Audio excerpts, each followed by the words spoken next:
They tried to kill him. They thought they could crush the hope of Burkina Faso and snuff out its flame of resistance. But they were wrong.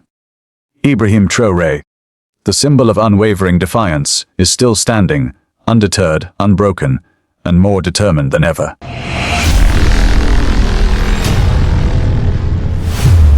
After surviving the April 16 assassination attempt, Traore isn't waiting around for the next strike. Instead, he's taking bold, unprecedented action to secure his life and the future of his nation. But what if we told you that one of his most daring moves could change everything? He's not just reinforcing Burkina Faso's defenses. He's turned to an unlikely ally in his battle for survival. In a move that could alter the fate of West Africa, Traore has sought the support of Russia, a country with its own history of standing up to powerful forces. So what's really happening behind the scenes? What's Russia offering in this high-stakes game of geopolitics? Could this partnership be the game changer Traore needs to safeguard his country's sovereignty? Stay with us as we reveal the strategy, the risks, and the shocking twists that could define the future of Burkina Faso and beyond. Before we continue, know this: in Black Rebellion, we bring you only verified information through local journalists on the ground and authentic online sources. We bring you black untold stories that the Western metric wants to suppress. If we stay silent, the truth stays buried. But together, we can make sure it's never erased again. Like, subscribe, share to Black communities. For those paying attention, this is no surprise. Russia and Burkina Faso have long been strong allies, bound by a shared vision for sovereignty and independence. In 2023, Traore himself declared that Russia was a more reliable partner than France, a statement that sent shockwaves through the international community. Unlike France, whose motives have often been clouded by self-interest, Russia's relationship with Burkina Faso is built on mutual respect and shared benefit. But the real story lies in the past, a past defined by the exploitative relationship between Burkina Faso and France. For decades, France was seen as the primary defense partner, allegedly assisting in the fight against insecurity and training the Burkina armed forces. But under the leadership of corrupt civilian rulers like Blaise Compaoré, France's presence in Burkina Faso did more harm than good. Instead of building a strong military, France's involvement weakened it. As insecurity flourished, the Burkina army crumbled under France's heavy-handed influence. President Macron recently claimed that it was France who built the Sahel's armies. But the truth is far darker. President Traore, a man who knows the military inside out, has pulled back the veil on the grim reality of the Burkina armed forces. What was once touted as a partnership became a disastrous deal that left Burkina Faso vulnerable. The roots of this crisis trace back to the colonial era, specifically to an agreement signed after Burkina Faso gained independence. In that agreement, Burkina Faso handed over its military sovereignty to France. This agreement gave France the right to send its instructors to train the Burkina military, disguised as aid. On paper, it looked like a step forward, but in reality, it was a death sentence for the country's military autonomy. Under these so-called French military advisors, the situation for the Burkina military went from bad to worse. Instead of strengthening the military, these foreign advisors oversaw a complete collapse of the army's capabilities. The Burkina forces were equipped with outdated weaponry, often having to rely on borrowed arms from neighboring countries. Imagine that.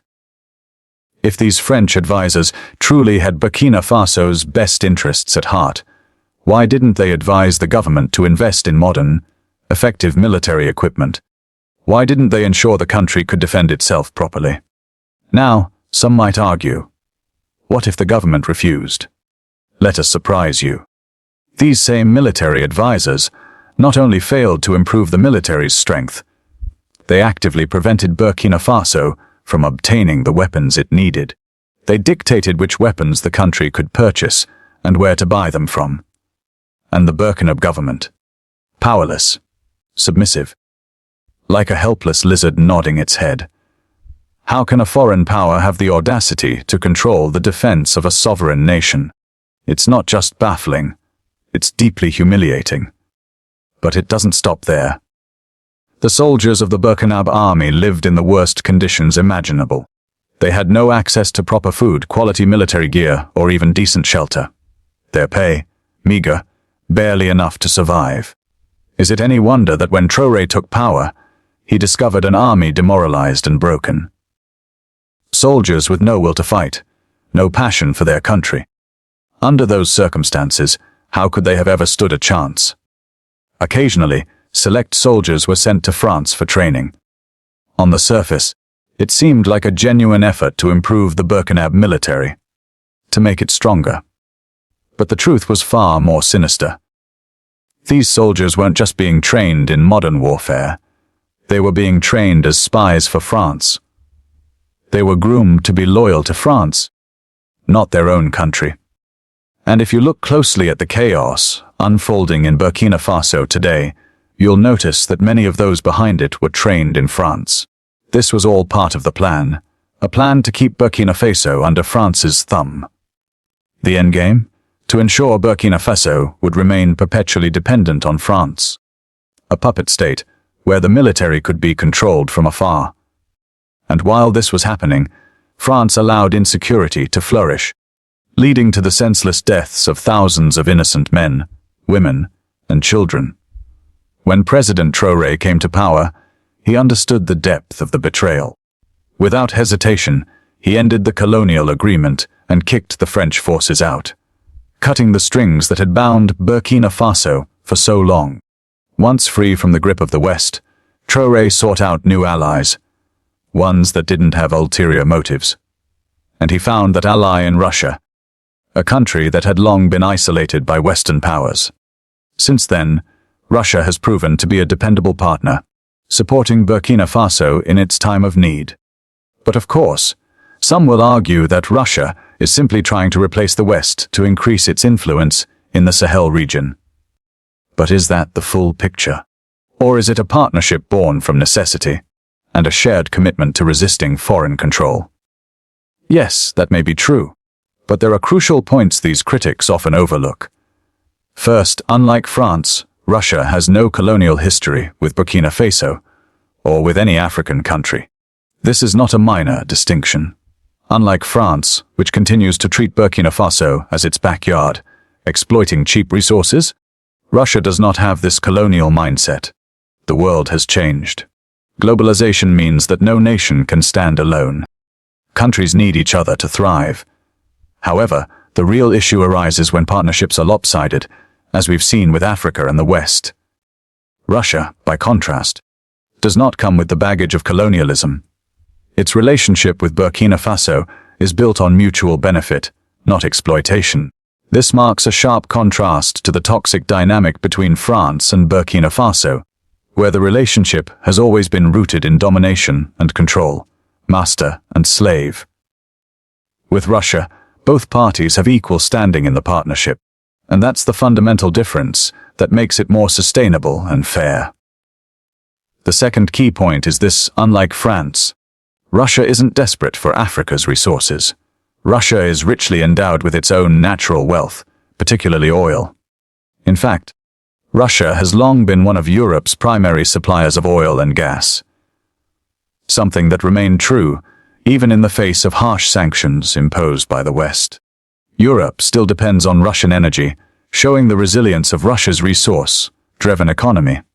France, on the other hand, has no significant resources of its own. The wealth of France was built on the plunder of its former colonies. Once again, Russia's partnership with African nations is grounded in what both sides can gain. We see this in the growing deals between Russia and the AES countries, agreements based on real mutual interests. For years, while France maintained its grip on Niger, we never heard a word about France helping to develop Niger's nuclear power. Instead, France used Niger's uranium to fuel its own nuclear power plants, powering its industries, homes, and economy. All the while, Niger was left in the shadows. But after expelling France, something remarkable has happened. Niger and Russia have recently signed a landmark deal to develop Niger's own nuclear power. And here's where it gets even more intriguing. Not only is Russia assisting Niger in building its nuclear capabilities, but it's also training Nigerian scientists and engineers on the complex technicalities of nuclear power. This is the essence of a true partnership: mutual benefit, shared knowledge. And it doesn't stop there. Burkina Faso and Mali, inspired by Niger's bold move, have also signed similar deals. This is just one example of the many agreements between Russia and these nations, each designed to benefit both sides. The contrast between Russia's approach and France becomes even more striking when we examine their policies. Unlike France, Russia adheres to a non-interference policy. The West, France, the US and others, has long believed it knows what's best for everyone else. They insist their ideas and policies are superior, constantly advocating for democracy while criticizing nations like China for their communist governments. Yet the reality is this: no country today practices true democracy. In Africa, for example, democracy has been little more than a farce. Most African governments are effectively totalitarian, rigging elections and suppressing opposition. So when the West pushes their democratic ideals, it rings hollow. It's a system that doesn't work for Africa. And it's one that Russia has never forced upon these nations. The West's superiority complex has been the driving force behind their relentless interference in African politics, culture, and economies. The relationship between Africa and the West is purely transactional, based on rigid conditions that African countries must meet in order to receive assistance or loans. Take the World Bank, for example. If an African country seeks a loan from this Western-dominated institution, it must comply with Western demands. If not, the loan is withheld. Burkina Faso and the AES countries serve as prime examples.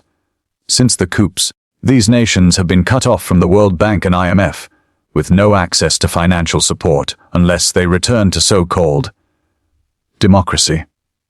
This isn't partnership, it's coercion. In stark contrast, Russia, like China, follows a non-interference policy. Russia doesn't dictate what sovereign countries must do. The relationship is straightforward, based on mutual interests and benefits. No hidden agendas, no strings attached. The difference between Russia's approach and that of the West could not be clearer. This is exactly why we stand with President Traore and firmly believe that Russia is a far better partner than France.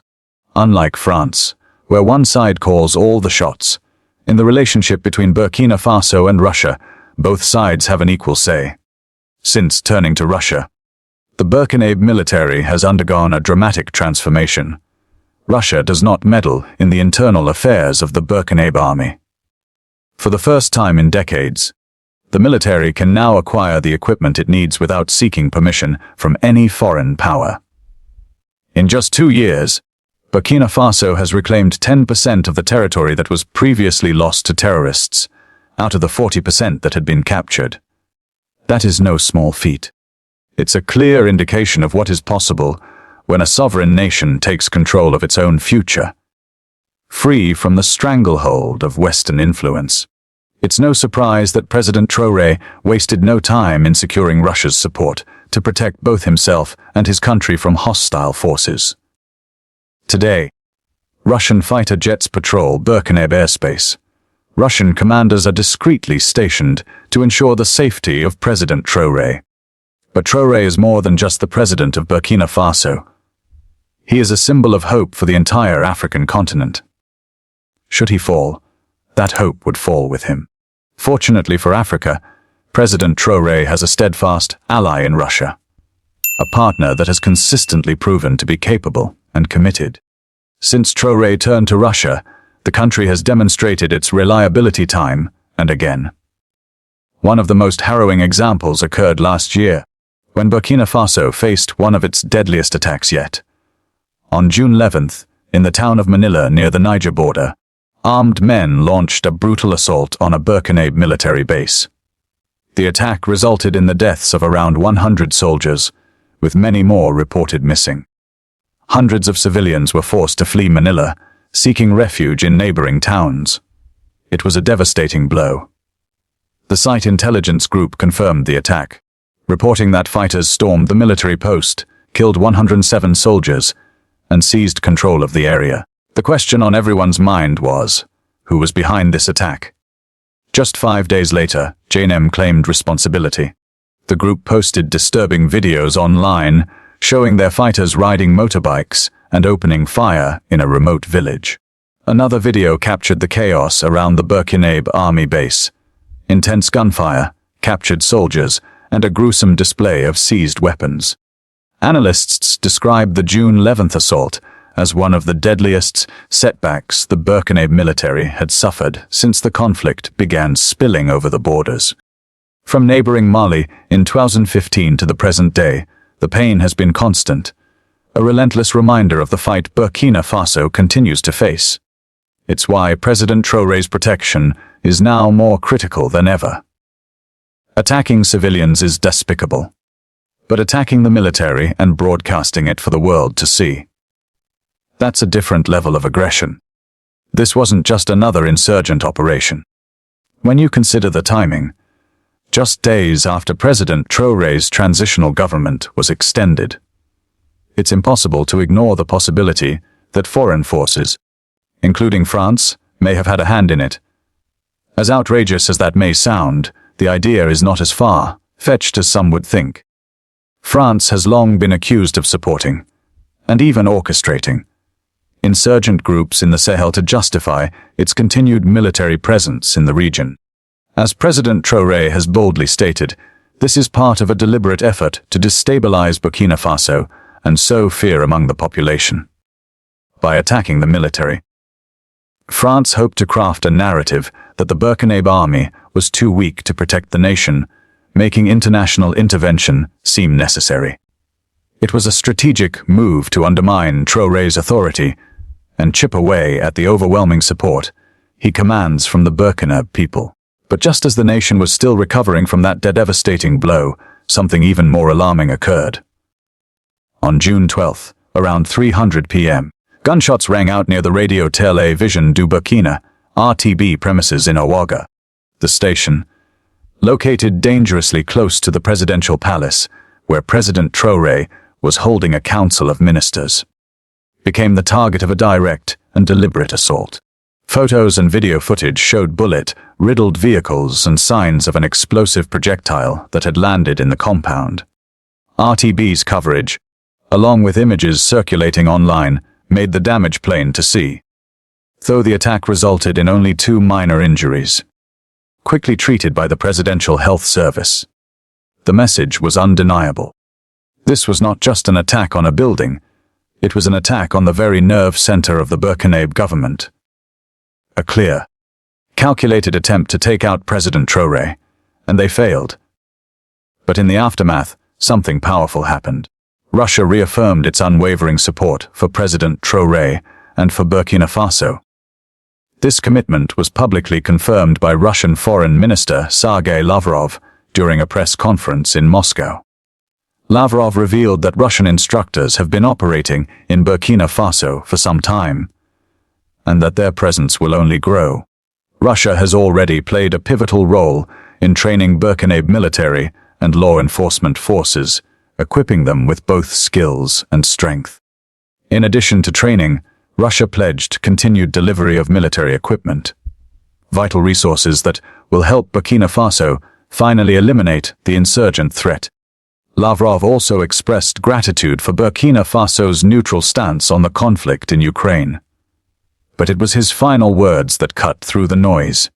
Russia stands ready to support Burkina Faso in its fight to remain free from neo-colonial control. With that statement, the truth became undeniable. Russia is not just helping Burkina Faso defend against insurgents.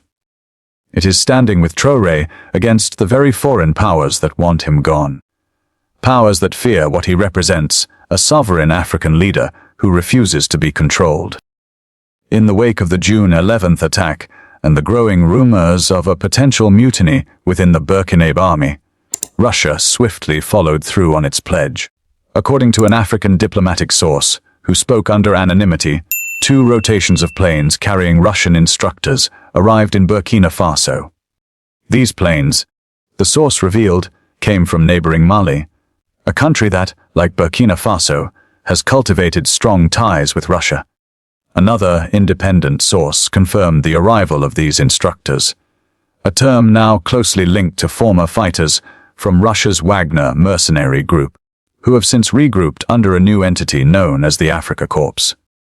Russia's response is far from symbolic. It is a strategic move, reinforcing their commitment to Burkina Faso's sovereignty and to President Traore's government. These Russian instructors are not merely there to train the military. Their presence serves a far more critical purpose: to protect President Traore from the many forces seeking to overthrow him. Russia has a vested interest in ensuring that Traore remains in power. He has been a steadfast ally of Russia at a time when the West has imposed sanctions and sought to isolate the country on the global stage. For Russia, the stability of Burkina Faso and Traore's leadership are crucial. There is no doubt that both parties will continue to work hand in hand to ensure that Burkina Faso does not descend into chaos and that President Traore can continue to lead with integrity and resolve. But Traore isn't relying solely on Russia for protection. As we mentioned earlier, President Traore has taken proactive measures to strengthen Burkina Faso's internal security. One of his first steps was to restructure the elite Presidential Guard, the unit responsible for his personal safety. This was no simple reorganization. Traore meticulously scrutinized each member, removing anyone who raised doubts about their loyalty. He replaced them with individuals who had a proven track record of allegiance. Even those with impeccable records weren't automatically trusted. Each candidate underwent an exhaustive investigation, covering everything from their academic history and family ties to political affiliations and international connections. Only those who passed this intense vetting process were inducted into the Guard. The result: the Presidential Guard is now composed of unwavering loyalists, people whom Traore has full confidence in, not just for their loyalty to him, but also to the nation he serves. With these steps in place and the backing of Russia, President Traore has fortified his defenses.